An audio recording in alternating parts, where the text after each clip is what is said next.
ഈശോ മിശിഹായ്ക്ക് സ്തുതിയായിരിക്കട്ടെ.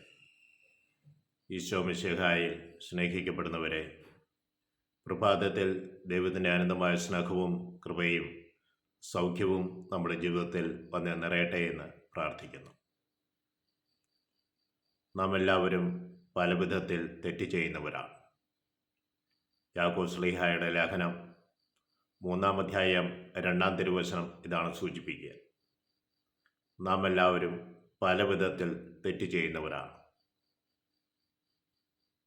സംസാരത്തിൽ പൂർണ്ണതയുള്ളവൻ, സംസാരത്തിൽ തെറ്റുകൂടാതെ സംസാരിക്കുന്നവൻ പൂർണ്ണനാണ്. അവന് തൻ്റെ ശരീരത്തെ മുഴുവൻ നിയന്ത്രിക്കാൻ സാധിക്കും. പ്രിയ സഹോദരങ്ങളെ, നാവിനെ നിയന്ത്രിക്കുക എന്നുള്ളതാണ് പരമപ്രധാനം. ഹൃദയം നിറഞ്ഞാണല്ലോ അധരം സംസാരിക്കുന്നത്.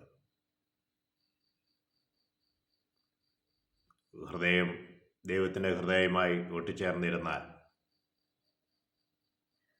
നമ്മൾ നിന്ന് പാപത്തിൻ്റെ ചിന്തകൾ കടന്നു വരികയോ പാപത്തിൻ്റെ വാക്കുകൾ പുറത്തേക്ക് കടന്നു വരികയില്ല. അതിനാൽ നമുക്ക് ദൈവത്തിൻ്റെ അല്ലെങ്കിൽ യേശുവിൻ്റെ ഹൃദയത്തോട് നമുക്ക് ചേർന്നിരിക്കാം.